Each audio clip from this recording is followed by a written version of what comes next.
Hello there. Welcome to the How to Market Your Horse Business podcast. I'm so glad you're joining me here today.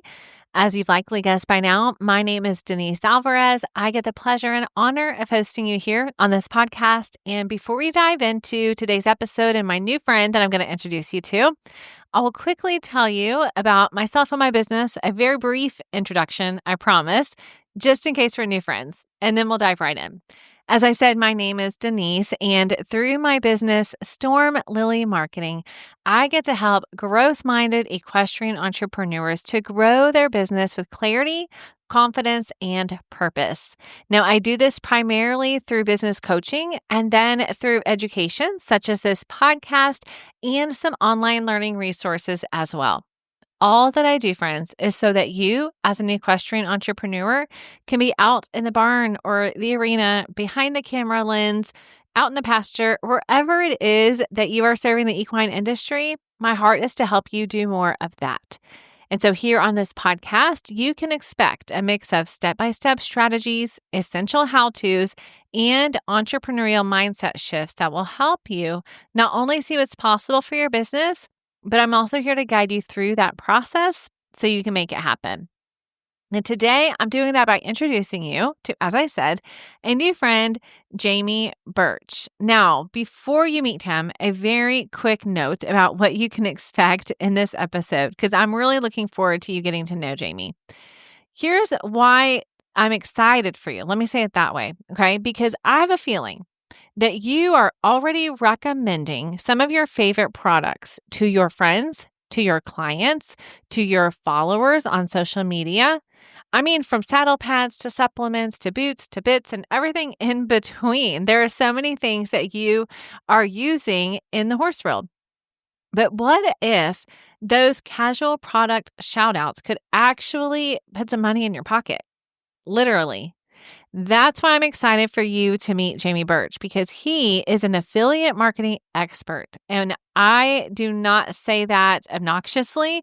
When you hear his resume and what he has done through JEB Commerce, the company he founded, later sold, and now is bringing that experience and what he learned to the horse world. Now, the reason, and you'll hear this, is because aside from being a business person, he's also been a horse person for a while. So after he sold the business, he saw this gap and thought, I can help people because of what I know about affiliate marketing. I know that these horse professionals, these equine professionals could benefit from what I've learned and put something together. So you'll hear more about that. But I wanted you to hear, this is why I'm excited for you, because I guarantee that you are already recommending products to your people. And so this is a really cool way that horse businesses of all size can get a little extra money in your pocket. Now, I say it that way because obviously I know I have a variety of size businesses that are listening to this podcast.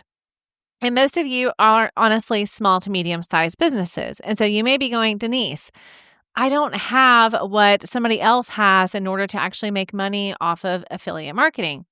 And what I want you to hear is, what if you could have a free tank of gas? Like, what if it was literally as easy as getting that quick shareable link that's connected to your business that you put out there and someone buys from it, and then you get that money, you get a percentage at the end of the month?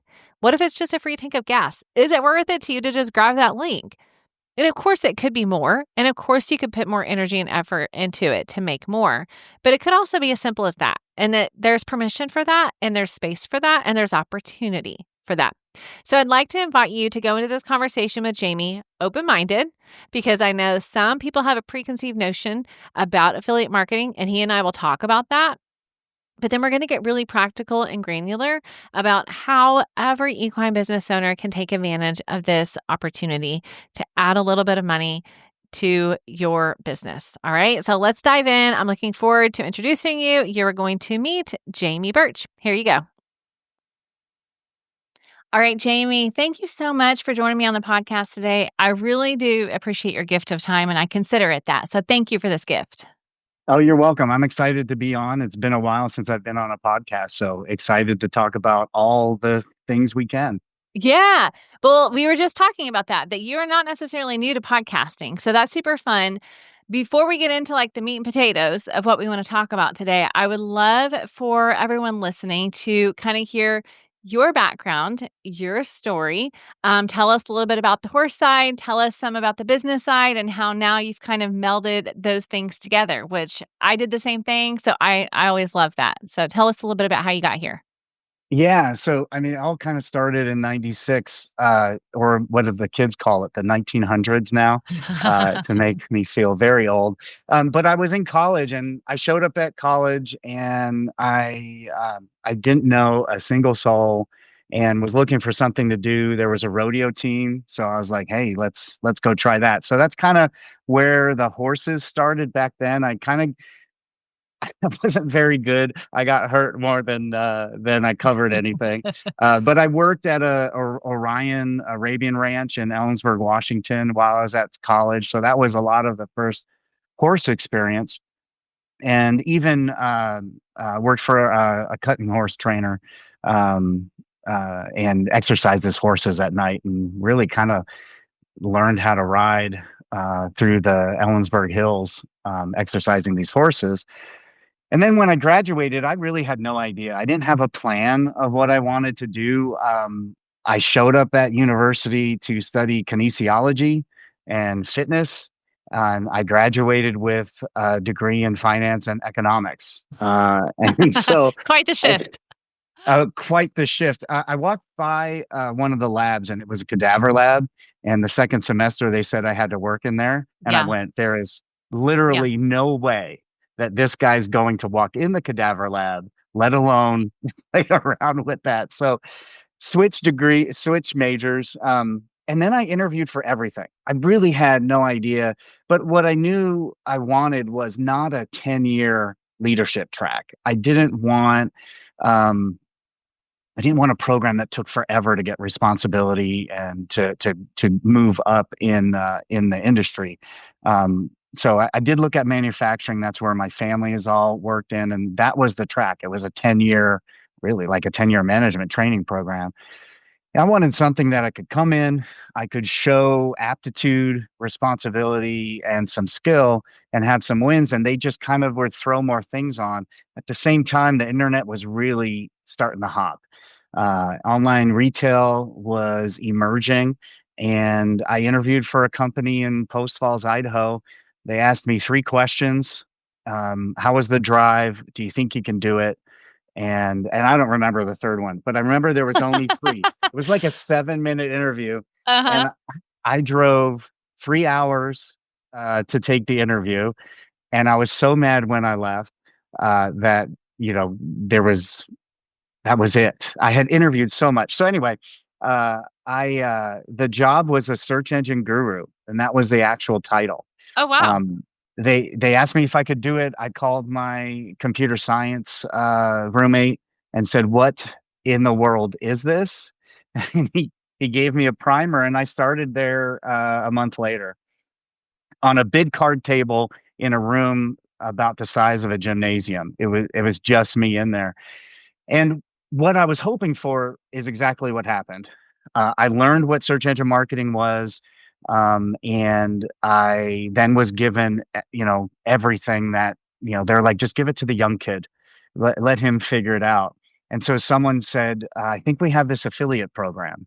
Will you take over this affiliate program? And I was like, yes, I would say yes to anything.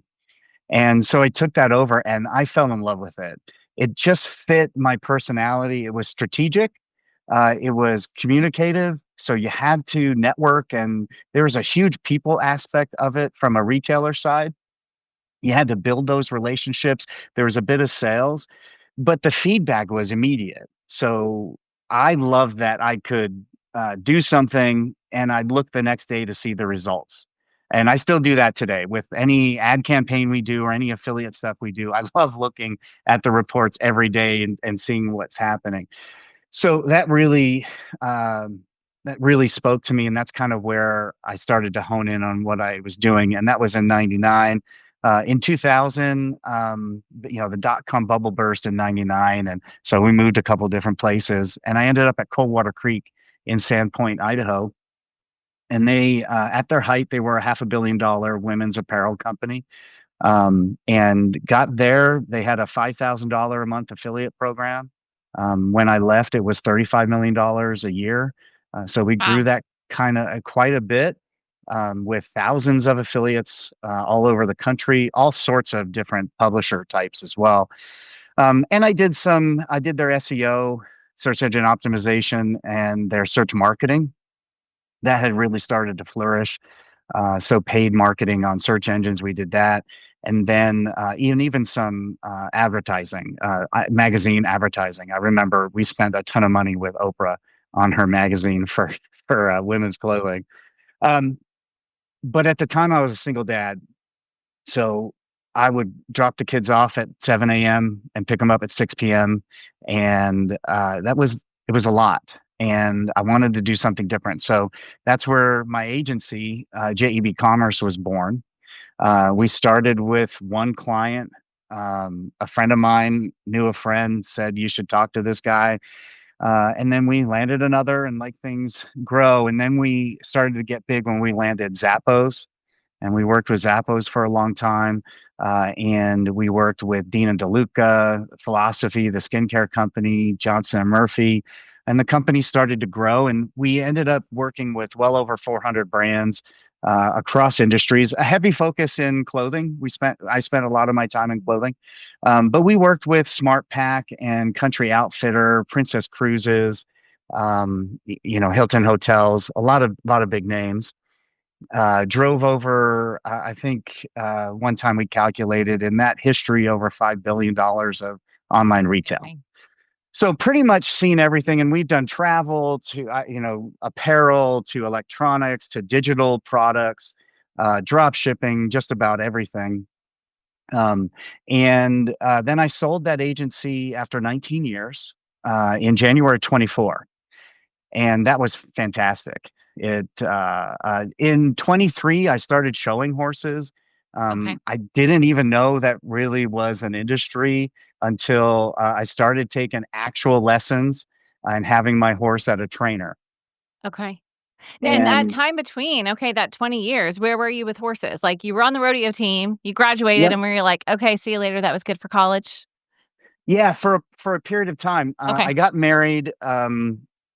19 years ago, 18 years ago, and our daughter. We didn't have horses. We were growing our empire. Most of my time was in growing that business, learning how to be a leader, and we didn't really have horses. My wife had grew up with horses. Her mom trained her own horses, and we had a daughter. And we have four kids total, but our daughter to talk about horses, and my wife took her over to her second mom that lived nearby, and she's a horse trainer. And she got my daughter on a horse, and they kept saying, "Jamie, you got to come out. You got to ride." They rode Pasafinos, Mm, so you got to ride Pasafinos. And rodeo had left me a bit beaten and broken up. So I was like, I don't want to get on there. And I also know I don't tend to do things kind of a little bit. Uh, I'm gonna go all in on everything, and I knew if you get me on that horse, we're gonna be moving, buying horses, buying trucks, and doing all the things. So a couple of weeks later, they got me out there, and then it was over. We bought our first horse a couple of weeks later, and then it grew. They were like gremlins. You get them wet, and you look out, and there's all these other horses. I say it was the most expensive thing I've ever done because I went for a ride. The whole family was loving it. We moved, bought a house on 10 acres. Then you got to buy the truck and the trailer. And our daughter, we found this amazing program here in Coeur d'Alene, Idaho, called the Brats program. And it took all these kids and put them in a lesson program, but then they were like a team, and they went and competed at four rodeos a year. And so you got to experience this whole thing as a family. yeah, that's cool. And once I saw that, my wife wanted to ride again, my daughter was starting to barrel race, and my son wanted to do it, all the chips went in. Okay. All the Yeah. chips went in. And so we rode those Pasos, but I wanted to ride with my daughter, uh, and um, and do whatever my daughter and son were doing. So I got a quarter horse, about 8 years ago, and I bought a pretty awful quarter horse. They called him Crook. I changed his name to Church, but they called him Crook because his right leg sat out like this, No kidding. and he was also an evil, evil. He was a horrible horse. He put me in the hospital, and my wife said, "You know, you could take this horse to a trainer." And I went, "What is that?" And so I looked for a trainer, and I found a trainer, brought that horse to him. We had that horse maybe for a couple more months. It wasn't going to work out. He had tried to buff me off one more time, but I had had enough lessons where he looked back. He's like, "You're still there. What's going on?" So we bought another horse, and then that's where we started to get into showing, saw that world. Our daughter had, for probably 3 years, our daughter's now in college, but for 3 years, we were either barrel racing one weekend, showing another, and our son does mountain trail shows, obstacle shows. So we were gone every weekend from April to November. Mhm, So it was mhm. crazy. So that's kind of our Okay. horse world. Okay. Sorry, I jumped in there, but I thought that's an important piece, especially for our horse people, like, wherever horse is along the way. Okay, so you sold the business. Yeah. Prior to that, so you Yeah. had started showing. Yeah, started showing, and so we had trainers. My kids and my wife had a trainer. I had a different trainer, and it was 3 days after I was unencumbered. I had started another business, but I don't have to spend a whole lot of time there. So I just could focus on the horses, and I had a lot of headspace to think about what I was going to do. I was 48 when we started the talks of the sale, and I was 49 when we actually walked away. And it took about 3 days for me to come up with something. And my kids trainer, I'd seen the success in my business, and she wanted to grow hers. And so she's like, "Can you help me with some things? I'm not quite sure how to set." She's really good with horses, but as far as scaling a business, being profitable, and finding the right clients for her and things like that was what she wanted help.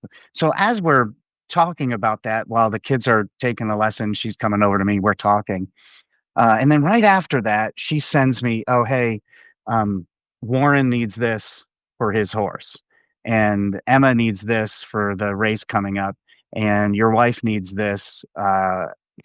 She's sending me these links, and I'm watching her on horseback try to find the right product online so she can just send it to me. I can buy it and ship it to the barn. And it hit me there of like, why is no one solving this problem? I've probably spent, in the 5 years we've been with her alone, thousands, maybe tens of thousands of dollars on horse stuff from links she sent me online, and she's made nothing from it. And I'm like, "Oh, maybe this is what I can do." And I talked to her, "Would you, if I had this place and you could make money off this, would you do it?" And she's like, "That sounds like a great idea." And so that's where the next kind of thing that I've been working on, equinerevshare.com, came about. Because I just have a heart, like our horse trainers work their butts off, and literally blood, sweat, and sometimes tears, working with us and our horses. And usually the way they scale is I got to get another horse, and a lot of times that's what they think is I got to fill another stall. Well, at some point you don't have any more time. You can't ride another horse that day. And so I just thought this is something I can do to really help them. And I'm the guy to do it because my experience, for decades running affiliate programs, and having that technical background, but then also the love for the horses, and the community in general, and the horse trainers, you can't get from a business perspective, you can't get a hotter lead than a referral from a trainer. Like that's the market all these businesses want to get into. So that's kind of how that happened. It freed up a little bit of my mind share, kind of Yeah. opened up to a brand new idea. And so that's what we've been working on for the last year. Okay, so for those listening, I do wanna talk about affiliate marketing. I wanna, like, really dive into that and what that looks like. Yeah. But first, I want to just talk broadly as an entrepreneur. So you have this business that you built from the ground up that clearly was very successful in many ways. But of course, that doesn't mean it was easy. We all know, right? That's the highlight reel. I would love for you to honestly share, as much as you're willing to, some of the things that challenged you and that road to building that business specifically, because I know you're kind of early on right now with Equine Rev Share. So maybe in a couple years we'll revisit this conversation and Yeah, talk about that. yeah. But I would love to just hear from the entrepreneurial background that you have about some of those challenges that you experienced as you were growing, building, and scaling that business, and things that you kind of learned in that process. Yeah, I when you sent me that question, I thought this is gonna be a 10-hour interview.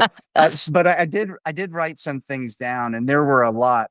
I think one of the biggest, I'll probably say that a bunch, but one of the biggest things was the amount of work it took to be successful. Mm, You can't overestimate that, and it just takes time. I started my agency alongside a lot of other people that started agencies, and they lasted maybe 11 months, maybe 12 months. And things didn't really start to take off until after a year. And so it was time on board. Like, if you want to do this, if you want to build a business and you're only going to put a little bit of time into it, it's never going to be successful. It's rare that someone strikes gold the first time they put that pickaxe in the ground. And I know a lot. I have people I've mentored, and they do this for a couple weeks and then this and maybe the most is 3 months. Um, and I don't think it was anything special with me. I didn't think I could do anything else. So I had to make this work. Like that was what I say about, I tell people running a business, if you've done it for any period of time, you faced a lot of challenges, but it's a crucible of self-awareness, and oh, it's yeah. also a mild state of constant panic, like all the time. And you're going to learn a whole lot about yourself, and it's going to be chaos until um, and you kind of have to grow through it, and you got to just keep going. There were so many times where my wife and I alternated fetal position. Why are we doing this? My wife asked me to get a job for 5 years. Can't you just get a job? And that leads into one of the biggest things I learned that was kind of a challenge. Um, but I used that checkbook, that business checkbook, as just another personal checkbook. And it took me a long time to realize, and a mentor to kind of be like, these are two entirely separate things. Mm, And so I often choked the business growth because I wanted to go do something, or I deserved this truck, or anything like that. So that was another challenge of really separating the two entities completely. There was a JEB Commerce and a Jamie Birch leading that industry, that company, and then there was this entirely separate thing. And it got to a point where home was doing real well, but we almost missed payroll. It was like, how can that happen? And I had a mentor give me a book, the oh, it's something about profit, but it's essentially, you have this account over here, and you pay yourself from it, but you move that, you literally have these different accounts. is You it have your profit first? Thank you. Yes, Okay, yeah. profit first. Yeah. Love that book. The Mhm. second business we started was with that methodology, and it grew 5 times as big, 10 times as fast. But that was the big thing. If we would dip into the business if we needed, I remember we bought a horse trailer, just dipped into the business, and so that was a big one.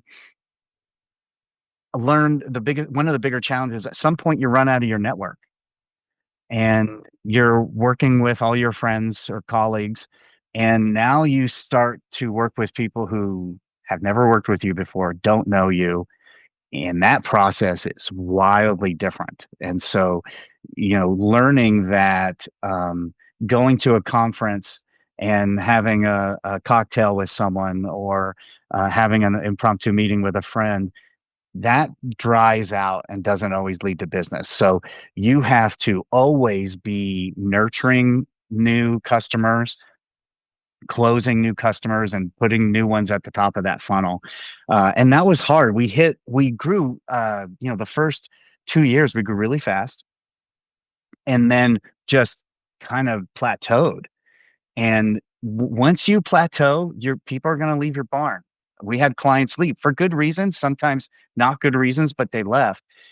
And if you weren't constantly turning that wheel, you went through this cycle. And I'd say our first 10 years was feast or famine, and like Mhm. wild swings of the whole family's going to Hawaii and we're staying at, the best places and eating out every night, to I don't have any idea how we're making the bills this month. And that was a lot of that was, how we treated the different entities, but also, I just figured at the time, there weren't many of us doing it. So I was a big name and a big fish in a small pond.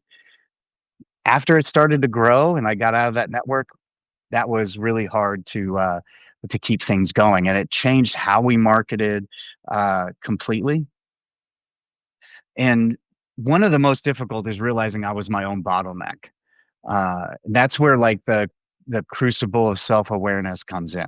And it can really burn you and show you who you are and change you if you let it.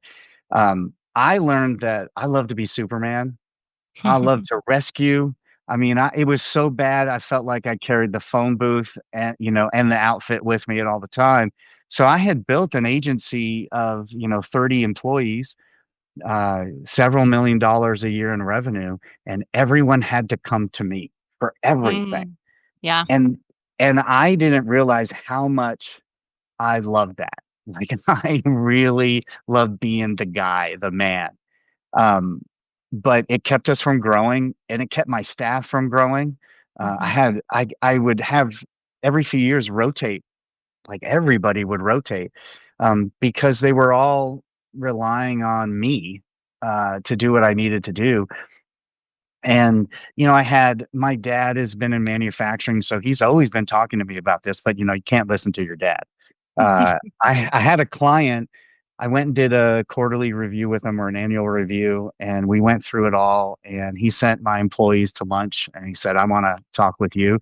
And that's usually never a good thing. Yeah. So what he said is, "I love working with you, and you're scoring touchdowns, you're winning, but it's a heart attack. Like, I don't know it's going to happen until like it happens." And he goes, "You need to be moving the ball methodically down the field. What what you're failing to see is you're not selling my flooring." He ran a flooring company. He goes, "You're selling me trust. And I'm having trouble trusting that you guys are going to hit the end zone every time." And I was like, "This," and now I get fired. Here's where he's gonna fire us. And he's like, "I don't Uh-huh. wanna do that." He goes, "You need to read a book," and he told me to go buy E-Myth Revisited. And I don't know if you're familiar with that I book. haven't read that one. I feel like someone else has mentioned just the E-Myth one. So, Yeah, the put E-Myth, this on the it's list. Michael Gerber. It is a phenomenal book, and basically it's all about uh, franchising, systematizing, and processing out everything you possibly can, so the business can grow. And it Hmm. was a great book. So I read that book and I was like, this is what my dad has been talking about for this is what we used to talk around the dinner table. Like my family's weird. We talk about business and can't stop. So I read that book and put myself away, uh, you know, clocked myself in the office for 6 days, and I just wrote the playbook. I wrote Mhm. everything I could think of. And I just went through people's emails, my staff, like, what did they ask? How do you do this? Okay, Yeah. went and wrote it. And then I just started, like, I have a client from the day they come, they ask if we could take them on as a client. They enter that funnel all the Mhm. way to a year down the road, a whole 12-month cycle of working together. What should we do as the JEB way to deliver exceptional service. And so I walked out with a playbook. I had Kinko's bind it and everything. It was like a football playbook, and trained the staff on that. And then that really hit me of like, I've been holding this I'm the problem. Like I'm the reason it grew, but I'm also the reason it didn't and it stopped. And we were able to get better people. And that realizing that the business was bigger than myself, and we had to have a way of doing work so that people could feel some autonomy. People stayed much longer after that. We made a ton more money. We grew exponentially.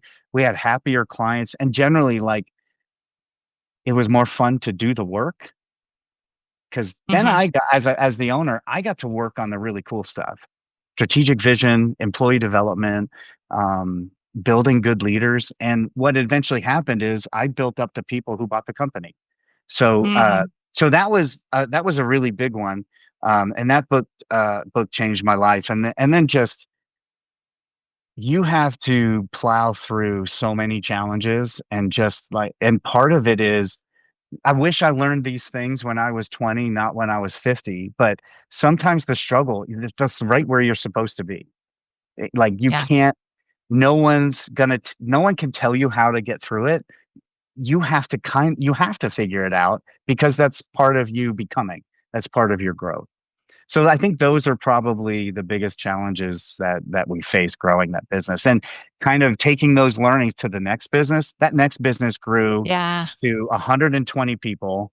It grew 10 times as fast and was 5 times as large as far as revenue. Wow. And remind me, what was the next business then, It's Jamie? called Renewed Horizons. Okay. It is, we work with adults with developmental disabilities. It Okay. has absolutely nothing to do with any of the other things that Yeah. I've done. Okay. But I had someone in a life group at church want to, I need help writing a business plan. I'm like, Uh-huh. let's do it. And at the end, he's like, I want to work with these people. I don't want to do anything else. So we launched it together. Oh, wow. Okay. That's phenomenal. That's interesting. Yeah. Okay. And I love that because that's why I asked that question because I knew that the learnings that you shared wouldn't be specific to the type of business. It's entrepreneurship, period. Yeah. And so true what you said about those haphazard approaches. I see that often too with the horse business owners I work with, the clients and the coachees, the people that come into my coaching program that really have seen the difference are the ones that stick with it, right? If you're looking for that really quick solution, that quick turn, that's not what's sustainable. Like we know that when it comes to diet and exercise, we know that in so many other things, but when it comes to business, we want that quick fix. And especially with the media, of course, like that caters to Hmm. that. But I love that you brought that out because that consistency piece, again, they know that with horses, right? You know that with horses, the Right. same. Yeah. But it's just Yeah. when it comes to business, My trainer something tells me shifts. all the time, Right. got Yeah, to be exactly. consistent. Isn't that funny too, how you can know it in business and then you go sit on the horse, but you forget it there? Like Oh yeah. 100%. My trainer we have this running kind of meme between us. Like she will coach me on my horse, and Yeah. she'll go, and I know you will tell me that when we're talking about my business. Right? That's why it's so important. Like, side note, that's why having that coach or somebody that can see those blind spots is like just paramount, I feel. And I'm not just Oh saying yeah. that because that's what I do. I've experienced it. Same. Yeah, no, I totally agree. Like, if any horse trainer, horse pro is listening, and that's like, we get to this point as CEOs, and we're running our own business. We're not accountable to we can think we're not accountable to anyone, but Yeah. our clients. But in a way, Right. we're still the CEO, right? Yeah. And it's hard, it's very easy to go astray very quickly if you don't have. I Mhm. had a coach, a paid coach, for probably 15 out of the 19 years, and I went through Yeah. 3, and they like, that's you gotta have that. Yeah. 100%. Yeah. Okay, so we're going to shift gears because something that you've talked about and that you grew and that you know inside and out is affiliate marketing. Before I even ask you the next question, define for us, please, how you would describe affiliate marketing. Awesome. So, at its simplest form, it's selling other people's stuff. Okay. So, affiliate marketing has been around in some manner forever, Mhm.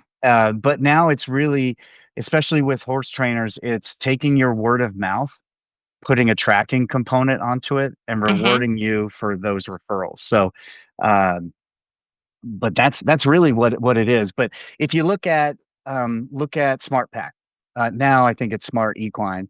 Yeah, Um, just shifted. Yeah. yeah, just shifted. Uh, you're a horse trainer and you use their Smart Packs all the time. You have 30 horses in your barn, and all your clients need to have it. You can use affiliate marketing to get a commission on that sale. So right now, a lot of the horse world, a lot of the trainers will be sponsored by someone. They'll get a small discount or something for working with them. But Hmm. there's a lot of work to get that sponsorship set up and keep it. And affiliate marketing is you sign up as an affiliate, you download whatever links you need, and then you can send it out to your clients. And when they buy through that link, you get credit for it.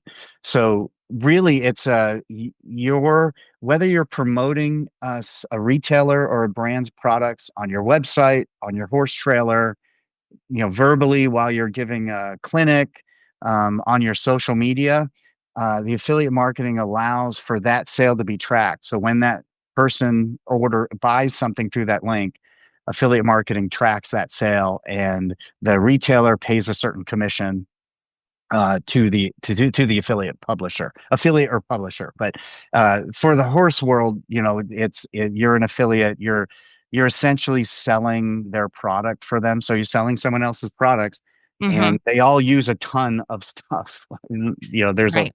ton of stuff, tack, feed, all that sort of stuff. So affiliate marketing is simply, there's a mechanism, a technical mechanism to track the results of the activities and promoting of the products that the horse trainers do. Perfect. And it's different for those listening from being a dealer because in a deal, some people will deal the products from their shop or from their barn Mhm. or whatever. And that's different because you're holding on to inventory, selling it, marking it up typically, right? Is that how you would describe the difference for those listening? Yeah, and you usually you have to buy a certain amount to fill that inventory. Think of it kind of like drop shipping. But you can change if you have 30 horses in your barn, 10 horses in your barn, whatever that is, not everyone's going to need the same supplement. Not every client's going to want the same type of tack or the same bits, all that sort of thing. So you can change very, very quickly. So you have pretty much ultimate freedom. You don't have to stock anything, and you don't also have to feel the pressure that you have to sell. Like, I gotta move some of these buckets of MVP, or I'm gonna, they're not gonna allow me to be a dealer anymore. There's really that isn't involved. So it's kind of a lower level of entry and a lower pressure level and a lot Mhm. more flexibility. So, you know, you don't have to go create those dealerships with 50 different brands we all buy through. Yeah. You can just work with maybe like a Smart Pack or one of these other bigger brands, and you get exposed and you get access to everything that they have on their website. Yeah. Okay, so good. That's so helpful. So, for those listening today, the focus of our conversation around affiliate marketing is really going to be for those of you who want to understand what it means to become an affiliate for a company, how to optimize that, those types of things.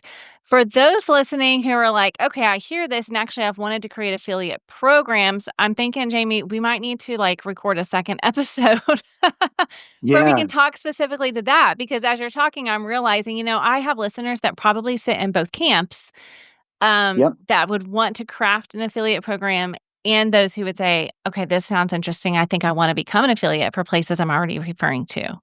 Yeah. And there is both sides, and Yeah. that's what I was kind of taking my notes and writing down, like, from both perspectives. If they have product, they Yeah. can use 100%. other people to sell Hmm. their product, Yeah.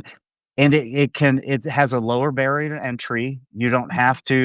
You sometimes don't even have to develop a website. There's a bunch of ways. We used to sell mattresses before anyone sold mattresses online, and it was all over the phone. And so you can track just about everything. So yeah, Hmm. if they have an online product, maybe they sell a course, or they sell, this is how to do this particular thing with your horse. Right. You can definitely find affiliates to sell, and that's a Yeah, big that's going to have to conversation be too. all right. Side note, we'll have a follow-up conversation, everybody. Yeah. We will talk about that. So today I want to focus on the other. So for those listening, what I would love for you to address is for some people, they're going, okay, I hadn't really considered this as a real income opportunity. I could see how it could just be something on the side, maybe 10, $20 a month or whatever that you just put on the website, put a link, these are some of my favorite things. So talk to me about the myths or objections that people are believing around affiliate marketing when it comes to their horse business, Yeah, I particularly think being an affiliate. I think the biggest one is like it's scammy. And Yeah. oh, I've seen the YouTube ads where I can make $45,000 a month selling these things. And there's definitely a segment that feels and smells like that. Like, Mhm. and it doesn't work. Yeah. Are there affiliates that earn that much? Oh yeah, and more. But they're not posting links on Facebook here and there. That they're big companies that are doing this. So that's probably the first one. Those scammy things. That's not really affiliate marketing anyway, but it is legit. Like we've run billions through affiliate marketing for brands that people on listening to your podcast know. Cabela's, Dick's Sporting Goods, Smart Pack, Country Outfitter, Zappos. So it isn't scammy. So meaning when you say that, are you saying like Zappos has an affiliate program and you were helping to build that, or they were Yep. an affiliate for somebody? They had an affiliate program, and Okay. we went Okay, out and gotcha. found those affiliate partners Okay. to come in when we worked with Cabela's. Mhm. I think now Bass Outfitters. But when we worked with Cabela's, we went into, the hunting, the fishing, Mhm. the hiking, the shooting, all of those different markets and found, influencers or individual websites that were building content around that community. Yeah. And we would go and work deals with them to promote our products to their audience. Okay.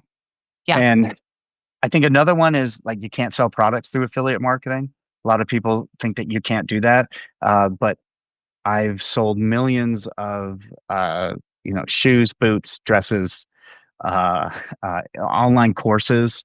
All of Mhm. those things can be sold through affiliate market. There are publishers out there, there are affiliates who have an audience and they've cultivated that audience, and it overlaps with your audience, and you can work with use affiliate marketing to get access to those audiences.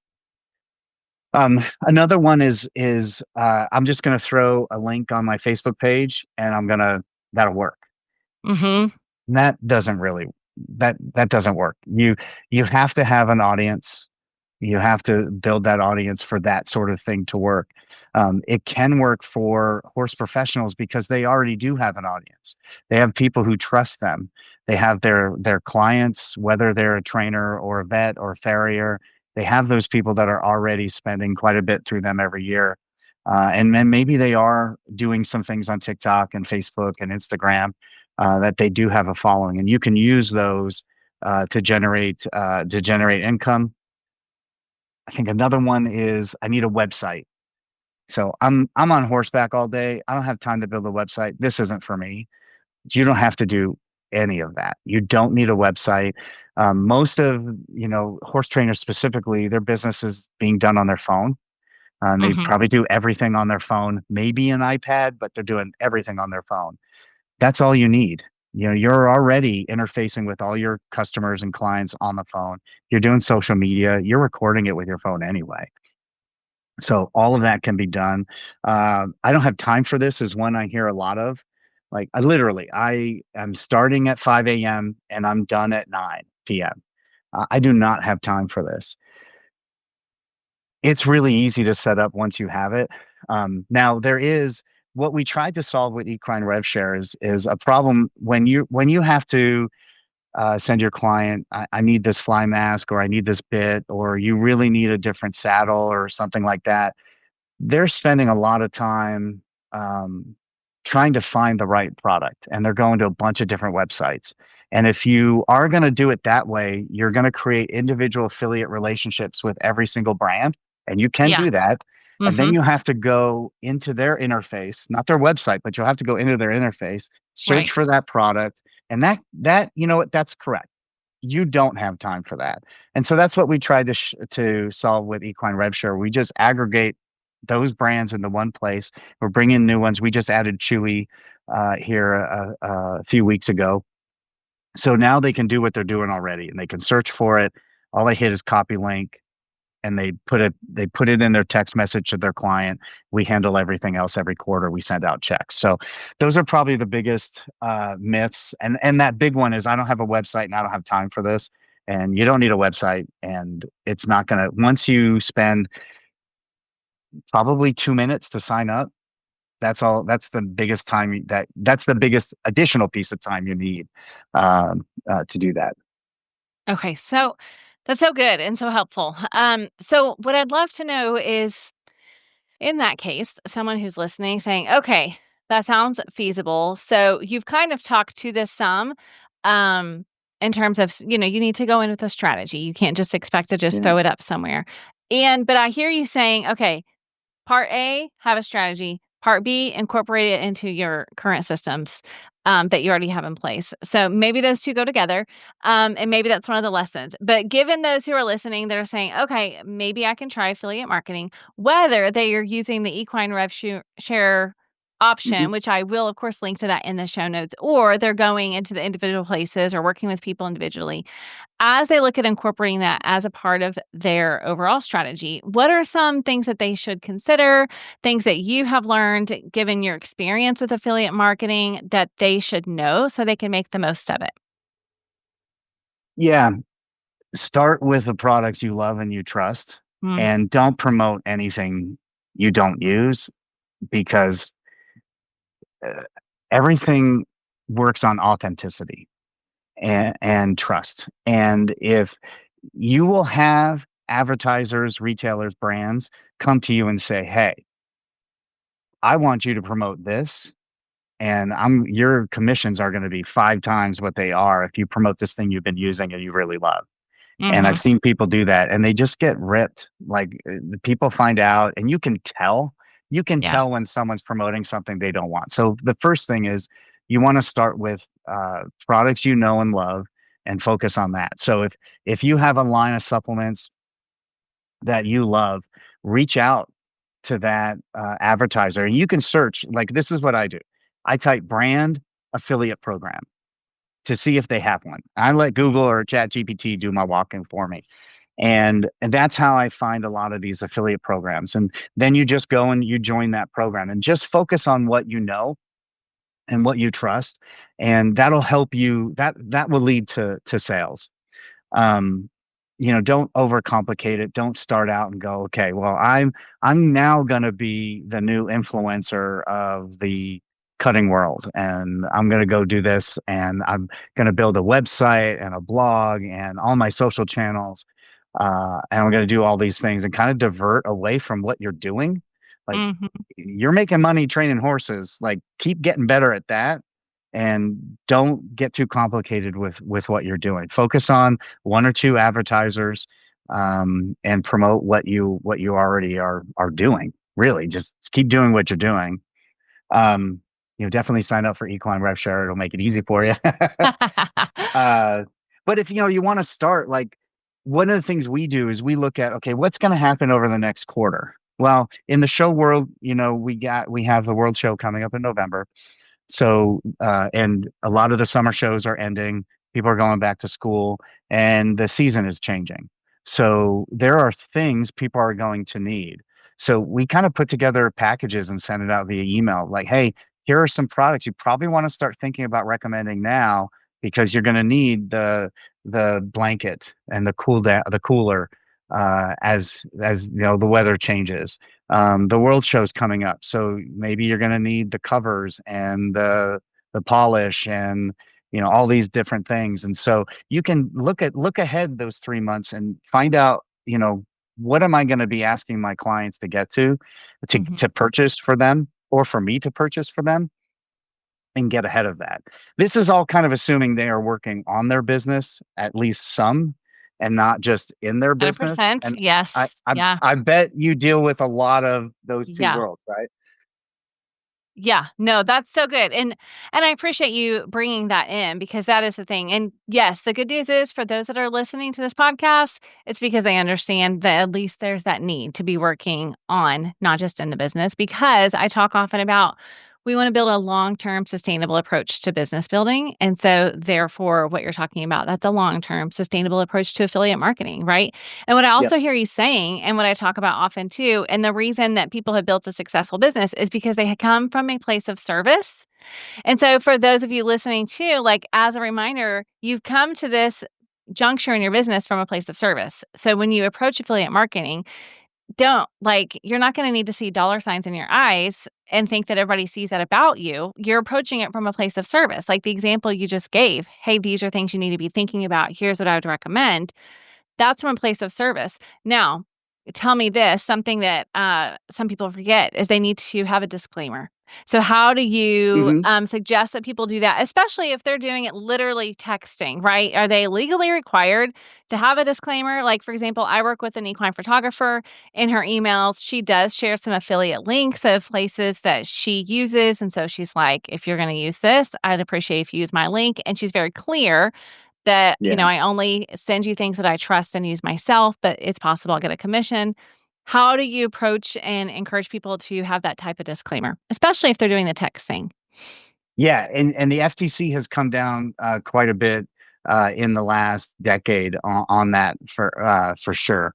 Uh, or the FCC, I forget which one, but they have come down on that. So if you're doing something on a public basis, so you're posting it on Insta, TikTok, Facebook, sending it out in an email, if you're doing something to more than one to one, you definitely need to have a disclaimer in that. Now you can have a disclaimer on your Facebook page that says, from time to time, I post links. These may be affiliate links, and I get a commission if you purchase through that link. Pretty basic. You can, if you do have, most horse trainers have a website. You can put that on the website. You don't have to do it every single time, and that's changing. Like, I'm not a lawyer, so but the general gist is you have to notify them. A lot of affiliates and that do it primarily on the web, through websites, they'll include that on the footer of their Mhm, website. mhm. I have not seen anything that needs to be put in an individual text message Okay. because it isn't public. But I'll look at that and get you a better answer. But I haven't seen anywhere where the FCC has said you have to include Mhm. that in every single text message. But anything out to a broad array, especially if you do any sort of influencer stuff where you have a large following on any of the Yes. socials, you definitely have to put it out there. They've sued and won with some pretty big influencers because they did not say that I am getting credit for the sale. That's a good word. That's a good reminder for everybody. Okay. Yeah, and I'll Appreciate go that. back. I'll do some more research today just to make sure. But everything I've seen is just when it's public facing, Mhm. then that's what you need to do. Okay, so good. Okay, this has been phenomenal, so helpful, and I hope Okay. eye-opening for a lot of people to see opportunities. Is there anything else before we close out our conversation, our part one conversation? Because we're going to schedule a next one to talk to people Yeah, who I'd want to love start to. an affiliate program. But as far as closing this conversation out, is there anything else that you feel like you just want to lay it out there and make sure they know about affiliate marketing? I think it can be a really effective way for them to add to their revenue and be rewarded for work that they're already doing. And affiliate marketing can add to that, and it can turn into significant way to bring on new clients, sell the products they already have. But it's not scammy. It's legitimate. Some of the biggest brands, and I'm willing to bet everyone who's listening has bought through an affiliate link already, and they had no idea. So it definitely can help you add to sustainability of your business, add profit and revenue to the bottom line, and expose you to new audiences as well. Yeah, so good. I so appreciate it, Jamie. I'm so excited for everybody to listen to this, to hear from you, and to learn the whole scope, the affiliate marketing, but also the lessons from entrepreneurship, I think are golden. Let everybody know. Of course, I'll put it in the show notes and I'll put the links to your website and things, but to quickly, for those who are listening, I want to just quickly find you. Where can they go to connect with you online and find Equine Rev Share, which you've said is .com. So that helps. Yeah, That's that's the that's pretty easiest simple. one. We're on Instagram, TikTok, and Facebook at Equine Rev Share. You can email me at jamie@equinerevshare.com if you have any questions. And those are equinerevshare.com. You'll find all the contact there as well.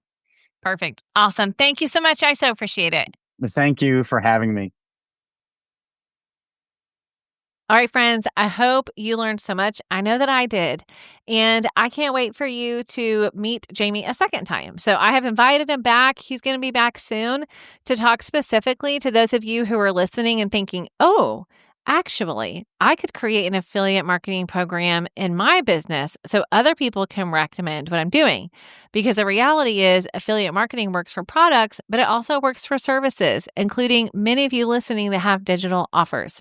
So I'm going to have Jamie back on to talk specifically to you as a company or brand that has an affiliate marketing program and some best practices and ideas to help you really expand that. So stay tuned for that. But for now, of course, if you go to the show notes for today's episode, I've got links there to Jamie and to his program and to the book Profit First that he talked about and E-Myth Revisited. So I'll have those links on the show notes for you as well. And then, of course, a highlight of our conversation in case you want to check that out. So that's at stormlily.com/194 for episode 194. All right, friends, thank you so much for joining me here. Stay tuned for more new episodes in the coming weeks. Next week, of course, more new episodes every week. So stay tuned, subscribed if you are not. And also, if you have not left a review yet, I would invite you and ask you to do that. It's a very easy way for you to give back to this podcast work that I do for free to help horse businesses. And so if you leave a review, it lets the platforms know, hey, we should show this show to more people in the horse world so more horse businesses can be equipped to grow their business. All right, so if you'd leave a review, I'd greatly appreciate it. But either way, friends, have an amazing day, and I'll see you back here soon.